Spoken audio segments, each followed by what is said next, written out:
find a way or fade away. Why try to be somebody you're not? That epigraph has been brought to you by the soft drink Sprite. Okay, the brand wasn't the first to use it, but I do recall its TV advert, commercial if you prefer, from the early noughties where it was the central theme. And in attributing it to Sprite here, maybe they'll reward me for the mention. Financially, that is. I'm not a fan of such saccharine soft drinks. Marketing matters aside, it's sound advice. Trying to be somebody you're not being true to yourself, is unlikely to lead to any lasting, meaningful contentment or fulfillment. The key lies in finding out who you are meant to be, or at least in finding a version of yourself that accentuates as many of your positive attributes as possible. Like most things, this is easier pointed out than carried out. Some of us may have more of an idea of who we're not, nay, what we don't want in life, more so than what we want or who we ought to be. What's more, in an imperfect, ever-changing world, we have to be willing to mould ourselves to suit. This isn't to say we should abandon our values or stop defending what we believe to be true, it's just we may need to adopt a different approach to our modus operandi to achieve desired outcomes. However, this has to be done, to come back to the motif here, in congruence with ourselves. From a job perspective, I've expressed before how I'm not the best at working for people. I prefer to work with people, i.e. having the same level of input as possible and practical in whatever we're undertaking. Partners, basically. It's why I found the marketing agency model particularly toxic, doing somebody else's tedious, dirty work, often having to be economical with the truth in the process and getting very little credit for it. Indeed, on the whole, the wage slave system is anathema to me. There are, though, some gigs, at least on paper, for which I'd give up the relative independence that I currently enjoy. Ireland's national broadcaster, RTE, is showing fierce pig-headedness in not approaching me about that vacant The Late Late Show host position.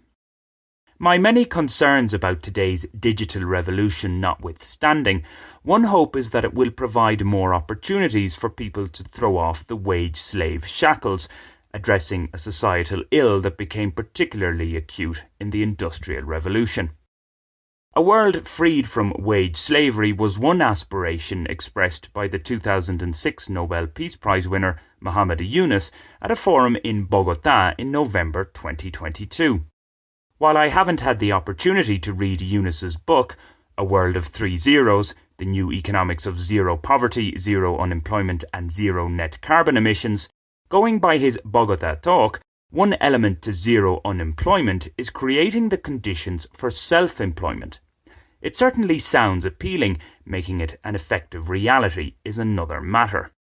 One passage from Yunus's tome which I found in an online review only serves to highlight, so I believe, the difficulties of ditching the current system. When you become an adult, you offer yourself to the scrutiny of the job market. A job is your destiny. If you miss it, you show up in the breadline. Nobody tells young people that they are nature-built to become entrepreneurs rather than waiting in line to get hired. The way I see it, nature tells us we must always have subordinates in one form or another. However, unlike an ant colony or beehive, humanity can aspire to allow such types to advance, should they want to. Serve your time, learn, and move on. Some will say this is already the case. I say it's mostly so in theory rather than in practice. Now, if you do escape from or manage to shun altogether the wage slave system, there's the difficulty of getting adequately remunerated for whatever your contribution to society happens to be. If only iQuiz and my musings uploaded here actually paid me well, eh? As the days pass, a subsistence existence at one with nature gets more appealing. It could be that your true calling, the skill that you do better than most, simply isn't deemed worthy enough of recompense. Or you might have a decent idea, it's just the wrong time. Thus, to survive economically, alternatives are required. You may actually have to try to be somebody you're really not. I am, of course, referring to those of us who haven't a wealthy family to fall back on and/or haven't been the recipients of a generous inheritance. The retort from those of a certain vintage would most likely be along the lines of, "Well, welcome to the real world, kiddo," or "Shock, horror, man dislikes his job." Indeed. I think it's safe to assume that most people earn a living from work that isn't quite their preference, spending a large proportion of their time doing it, to boot.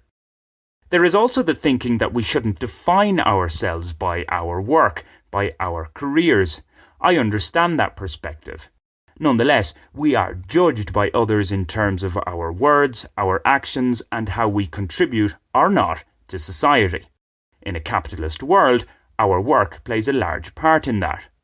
What do you do? Is, after all, one of the most common icebreaker questions. Be that as it may, no one can say with any certainty what the state of humanity will be in a generation or so.